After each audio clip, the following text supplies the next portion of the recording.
नमस्कार बहनों और भाइयों, इतिहास के ज्ञान सागर में आपका स्वागत है। और ये हमारा जो जानकारी है ये अब सामाजिक जो ज्ञान में जा पहुंची है, समाज के ज्ञान में जा पहुंची है। और समाज के ज्ञान में भी हमारा विषय है परिवार और समुदाय। परिवार के बारे में इससे पहली वीडियो में मैंने बताया था कि परिवार क्या है, इसमें इसके क्या गुण और धर्म है। परिवार का स्वरूप के बारे में मैंने कहा था मैं अगली वीडियो में बताऊंगा, तो इस वीडियो में मैं बताऊंगा कि परिवार का स्वरूप कैसा होता है और परिवार के क्या भूमिकाएं होती है, क्या उसके दायित्व होते हैं। तो आप देखें वीडियो को और वीडियो को पूरा आखिरी तक देखें और उसको लाइक करें, चैनल को सब्सक्राइब करें, देखिएगा। हमारा जो विषय है वो है परिवार और समुदाय। परिवार के विषय में परिवार का स्वरूप, उसकी भूमिका और दायित्व के बारे में हम बताएंगे। तो जैसे मैंने पहले बताया था, परिवार के बारे में बताया था, बेसिक क्या है। परिवार दो प्रकार के होते हैं समाज में, संसार में। अब तक परिवार दो प्रकार के होते हैं। एक तो होता है संयुक्त परिवार, जिसको कहते हैं साझला परिवार, और एक होता है एकल परिवार। तो सबसे पहले हम संयुक्त परिवार के बारे में जान लेते हैं। संयुक्त परिवार का स्वरूप में क्या होता है कि पहले तो दो लोगों से शुरू हुआ, पति और पत्नी। उसके बाद में उसके संतान उत्पन्न होती है। संतान, मान लो उनकी दो संतानें हुई और दो संतान आगे चली, उनके बच्चे पैदा हुए, तो उनसे संबंध उनके दादा दादी के हो गए।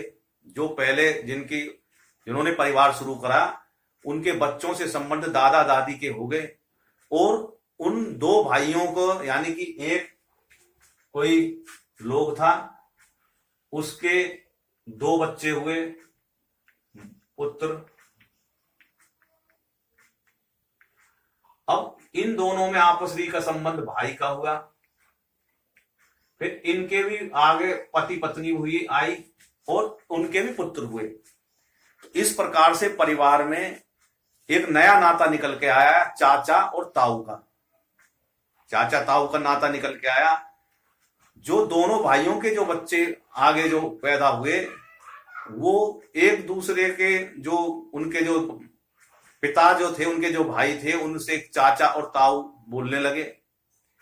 उसके बाद में उनके भी बच्चे पैदा हुए और इस प्रकार से ये उनके जो चाचा ताऊ का जो नाता था वो दादा बाबा पड़बाबा तक जा पहुंचा।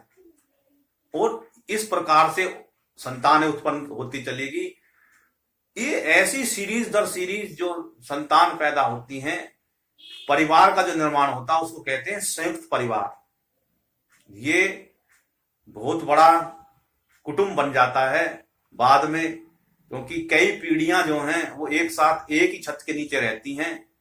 उनके अलग अलग जिम्मेदारी होती है, नातों की, रिश्तों की पहचान होती है। उस परिवार को कहते हैं एकल संयुक्त परिवार। संयुक्त परिवार में एक मुखिया होता है पुरुषों में और एक महिला होती है स्त्रियों में मुखिया। वो पूरे परिवार की क्या क्या डिमांड हैं उनको वो जानती हैं और उस डिमांडों को दोनों वे जो मुखिया जो होते हैं, पुरुष और महिला, वो आपस में डिस्कशन करते हैं और दोनों मिलकर निर्णय लेते हैं। उसको निर्णय के अनुसार पे उनकी पूरा गुण और अवगुण देखे जाते हैं कि भाई ये जो डिमांड कर रहा है क्या सही है परिवार को, या परिवार के हित में है अहित में है। इस प्रकार से काफी चर्चा करने के बाद में उस पर निर्णय लिया जाता है ताकि परिवार में कोई फूट ना हो। बड़ा जिम्मेदारी का काम वो दोनों का होता है।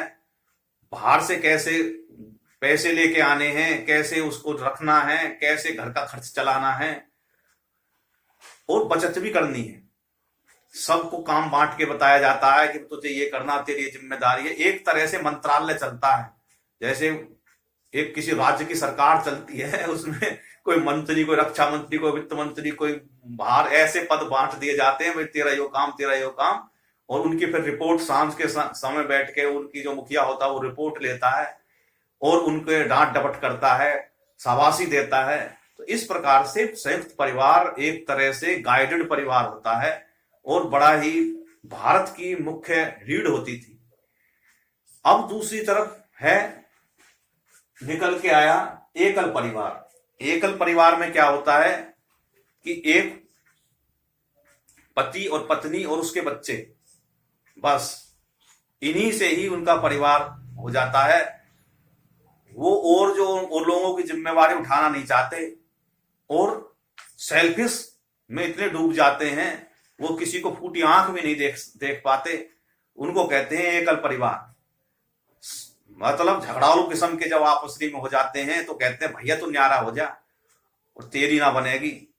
तो वो ऐसे उनको अलग निकाल के दूध में मक्खी में से निकाल कर अलग रख देते हैं और फिर वे भी वहां भी उनके बर्दाश्त नहीं होती, आपस में वहां भी लड़ते झगड़ना। उनके जो बच्चे पैदा होंगे वो कह के तो ये निकलते हैं कि जी हम तो अपना आगे जिंदगी संवारेंगे, मजे लेंगे, लेकिन बाद में आके वो अपनी जिम्मेदारियों, क्योंकि जिम्मेवार तो कभी निभाई नहीं, उन जिम्मेवारियों में पिस के वो रह जाते हैं। परिवार संकुचित सोच का होता है और वो अपने अपने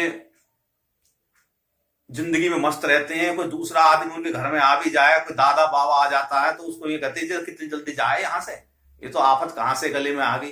तो वो किसी को फूटी आंख भी निभाते, अपने उनको जरूर मानते हुए हमको नहीं पूजा, हमको नहीं, अपनी तो स्वार्थ में सिद्धि में लगे रहते हैं, दूसरे के प्रति जिम्मेवारी से भाग जाते हैं। तो ऐसे जो परिवार हैं उनको कहते हैं एकल परिवार। एकल परिवार का नाम दे दिया छोटा परिवार। यानी कि संसार के जो लोग जो भारत को आके जो है वो हैरान हो गए हम इनको कैसे हरा पाए, तो उनके जो शकुनी टाइप के जो आदमी थे वो उनके घर में बढ़ गए और उन्होंने फूट डालने शुरू कर दी, कान भरने शुरू कर दिए। और इस प्रकार से भारत की जो ये एकल परिवार की जो पीढ़ी दर पीढ़ी जो विकास चल रहा था उसका नाश कर दिया और वो संयुक्त परिवार की बजाय अब एकल परिवार में बदल गया। तो ऐसा परिवार जिसकी छोटी जिम्मेदारी है, देखभाल करने वाले थोड़े लोग हैं, समय की कमी है। अब मान लो दोनों माता पिता बाहर कमाने के लिए जा रहे हैं तो बच्चों के देखभाल के लिए कोई नहीं है, उसके लिए उनको देखभाल के लिए किसी को रखना पड़ेगा, उसको पैसे देने पड़ेंगे। अगर वो दादा दादी को भी अपने माता पिता को वहां पर रख ले तो उनको बचत ही बचत है, किस लिए नहीं, उनको रोटी और खवानी पड़ेंगी। इस वजह से उनको ये बिल्कुल जो है धारणा आज भारत में ये देखने को मिल रही है, परिवार बिखरते जा रहे हैं और टूट गए और उनके बच्चे बिगड़ैल होने लगे। तो इस प्रकार से जो एकल परिवार है वो दिखने में तो सुंदर लगता है लेकिन वो इतना कुछ है नहीं। तो अब हम देखेंगे इसके क्या लाभ है, क्या हानि है, जो और परिवार से निकलता क्या है। संयुक्त परिवार की मैंने बता दी, एकल परिवार की मोटी मोटी बात बता दी। अब लाभ और हानि पे हम देखते हैं कि क्या है। सबसे पहले लेते हैं एकल परिवार में। एकल परिवार में जो निर्णय जो लिया जाता है, सबसे पहले उसमें समय इतना नहीं लेते, दोनों पति पत्नी रहते हैं और बच्चे रहते हैं, मिलकर तुरंत निर्णय ले लेते हैं, तो समय की तो बचत होती है। इसमें ये मान लिया हमने। लाभ है कि छोटा परिवार होता है, खर्च कम होता है, व्यक्तिगत स्वार्थ पूर्ति आसानी से हो जाती है, देखभाल में ज्यादा किसी की वो नहीं हो, देखभाल ज्यादा नहीं करना पड़ता, लेकिन वो देखभाल के लिए समय ही नहीं रहता उनमें। किसकी देखभाल करें? मान लो दो बच्चे हैं, उनकी देखभाल में ही पति तो या पत्नी दोनों कमाने के लिए जा रहे हैं, तो उनकी देखभाल की भी जिम्मेवारी की बड़े कैडी जरूरत होती है। समय तो कम लगता है, मान लिया कि देखभाल थोड़ी जरूरत होती है, लेकिन वो करेगा कौन? तो वो लाभ भी हानि में ही बदल जाता है। अब आनंद तो मौज तो पूरी लेते हैं, ये भी मान लिया हमने। पैसे की भी बचत होती है कि कम खर्चा होता है और मेहनत भी कम लगती है। जो काम करने में जो है वो मेहनत भी कम लगती है, ये भी उसका लाभ है। अब हानि क्या है उस परिवार की? हानि ये है बच्चों पे नजर रखने के लिए कोई नहीं होता और वो बच्चे जो हैं संकुचित सोच के हो जाते हैं, अहंकारी हो जाते हैं, प्रेम में उनमें कमी रहती है, वो किसी बाहर के लोगों को फूटी आंख नहीं सुहाते और उनके जो प्रेम में और संकुचित सोच के वे होते हैं, ये उनकी हानि है। और सामाजिक सोच की कमी होती है उसमें। सामाजिक उनका कुछ नहीं रहता, जो कुछ हूं मैं हूं। और वे डरपोक होते हैं, उनमें एक डरपोक की भावना होती है कि भाई यार कोई हमें पीट देगा, तो उनके अंदर से वो आत्मविश्वास नहीं होता, सामाजिक नहीं होते वे। वो क्योंकि जहां सेल्फिश होंगे वो सामाजिक नहीं होते, नहीं, हमारा क्या है जी, हमारा तो अलग है जी, हमें क्या लेना देना जी समाज से, खुद निपटो जी। अपने पे पड़ती हो तो समाज को काटते हैं, लेकिन दूसरे के मदद करने को सामने नहीं आते। समझाने वालों की कमी होती है उनमें।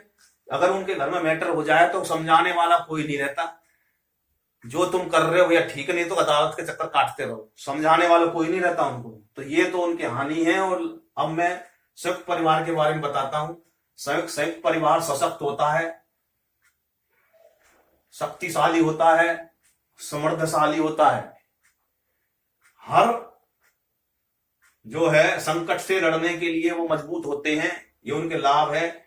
मेहनत का विभाजन हो जाता है, यानी एक आदमी के कंधे पे बोझ नहीं होता, जबकि एकल परिवार में एक आदमी के कंधे पे बोझ रहता है, यहाँ बोझ बढ़ जाता है। संयुक्त परिवार की यही पूंजी है कि भाई उनका मेहनत जो है बढ़ जाती है, समय की बचत हो जाती है उन्हें। एक आदमी एक काम को इतना करेगा, उसके वजह 50 आदमी है, छोटे छोटे मिनटों में निपटा, मैं अपने घर चला, तो सबकी जिम्मेवारी के लिए समय की बचत हो जाती है। और परिवार के लिए समय ज्यादा बचता है, क्योंकि परिवार बड़ा है तो वो बच्चे हैं और छोटे जो हैं, जो जिनको सुरक्षा की जरूरत है, उनके लिए समय बहुत मिल जाता है। कनिका का ताऊ देखेगा, चाचा भी की भी नजर है, बाबा की भी है, बड़ बाबा की भी है, बुआ की भी है, और जो भी है वो उनकी सबकी नजर उन बच्चों पे उन पे रहती है। तो बच्चे बिगड़ते नहीं है, और उनकी जिम्मेवारी से वो उनको जिम्मेवारी का एहसास कराया जाता है, और उनकी सोच बड़ी होती है, सेल्फिश नहीं होते। ये सब जो है उनके लाभ ही लाभ है। हानि क्या है उसमें? हानि ये है कि भाई व्यक्तिगत रूप से आनंद की कमी रहती है, क्योंकि जिम्मेवारी का बोझ रहता है। दूसरा, खर्चा ज्यादा होता है, यानी कि जो भी सामान लाया जाएगा उसका थोक के भाव में ही आएगा। वैसे तो वो थोक के भाव में आएगा तो सही दाम में आज मिल जाएगा, लेकिन बजट जो रहता है उनका बड़ा रहता है, इसीलिए आमदनी की भी ज्यादा जरूरत होती है उनको। एक मान लो कोई काम है तो उसकी हानि ये भी है कि एक ही काम को करने में ज्यादा लोग लग जाते हैं, जबकि उसको 2 आदमी कर सकते हैं, और जो बचे हुए तो 4 आदमी हैं वो बाहर भी कमा के ला सकते हैं। लेकिन ये तो छोटी सोच वाली बात होगी। उन्हें पता है कि समझदार मुखिया है तो वो चाहेगा कि इसमें 2 आदमी यहाँ कमाए, 2 आदमी बाहर कमाए, तो वो तो उनके निर्णय के ऊपर है, ये कोई हानि भी नहीं है। तो हानि जितनी नहीं होती उसमें, वो तो कहते हैं ना, नुक्ते निकालने वाले हानि बताते रहते हैं, जब तो वे सुख नहीं बढ़ते हैं परिवार को तोड़ने के लिए। यानी कि जो संयुक्त परिवार है उनका विषय बड़ा ही मजबूत होता है, सारा पक्ष उनका अच्छा है। थोड़ी छोटी मोटी कोई कमी होती है तो ये होती है कि एक संतुष्ट नहीं रहते हुए, उन्हें सैक्रिफाइस करना पड़ता है एक दूसरे को, कि भाई जिम्मेवारी में दब के रहना पड़ता है। अकेले आदमी एंजॉय नहीं कर सकता, चोरी छुपे करेगा। वो चोरी छुपे करेगा तो उसको पता पड़ेगी तो जो कहेंगे भाई ये तो घोटाला कर रहा है, घपला कर रहा है, उसकी क्लास लगा दी जाती है। इस प्रकार से वो रूठ भी जाते हैं, रूठने मनाने का सिलसिला चलता रहता है, लेकिन पूरा आनंद आता है। उस परिवार में कोई फंक्शन होता है तो घबराने की जरूरत नहीं होती, चुटकियों में वो फंक्शन को निपटा देते हैं, क्योंकि जिम्मेवारी निभाने वाले बहुत होते हैं। सबको ये एहसास होता है कि ये पैसा तुम्हारा है, तो इसलिए कोई फिजूल खर्ची भी नहीं करता। तो यही कारण है कि जो है ये संयुक्त परिवार के वो हैं। संयुक्त परिवार क्या है? परिवार एक स्कूल भी है, परिवार एक विद्यालय है जो किसकी धर्म की शिक्षा देता है, कर्म की शिक्षा देता है, जिम्मेदारी का एहसास कराता है, सेवा सिखाता है, प्रेम सिखाता है, भाईचारा सिखाता है, सजगता भी सिखाता है, भाई सजग रहना चाहिए। और क्या है? भरोसा और सैक्रिफाइस, यानी कि आपको सामंजस्य करना पड़ेगा, वो भी सिखाता है। और दान करना भी सिखाता है कि भाई कोई मेरी चीज है तो मैं यूं ही नहीं कि भाई मैं छोटे भाई को भी औरों को भी दूं, मैं तो उनको दान की भावना आती है, दया की भावना आती है उसमें। तो परिवार जो है, परिवार ये चीजें इतनों का विद्यालय है, इतनी नॉलेज वो देता है। अकेला परिवार स्कूल से भी ज्यादा शिक्षा देता है। स्कूल तो बस वो सिलेबस तक रहते हैं, वो आउट ऑफ सिलेबस भी जाके उनको शिक्षा करते हैं। तो इस प्रकार से परिवार के बारे में बताया, परिवार के स्वरूप के बारे में बताया मैंने इस वीडियो में। परिवार के क्या लाभ हैं, क्या हानि है, अलग अलग स्वरूप के परिवार की। और अगर परिवार, मैंने फिर कहा कि परिवार प्रेम और धर्म से ही चलता है। जहां धर्म की कमी हो जाती है, यानी कर्तव्य निभाने में की पूर्ति में कमी हो जाती है, तो परिवार बिखर जाता है। तो इस प्रकार से हमने इस जो है वीडियो में जाना कि जो है परिवार की क्या भूमिका है, क्या दायित्व होते हैं। प्रेम, आपसी प्रेम, देखभाल, सहयोग जो है आत्मनिर्भरता पर आधारित ये होता है, इसी को ये सहयोग बोलते हैं। तो इस प्रकार से इस वीडियो में इतना ही। अगली वीडियो में हम जो है आगे चर्चा करेंगे, अगला विषय उठाएंगे, समुदाय के बारे में बताएंगे और थोड़ा बहुत जो कुछ भी इसमें परिवार में रह गया है उसको भी हम निपटाएंगे। तो बहुत बहुत धन्यवाद। भारत माता की जय। जय हिंद, जय भारत।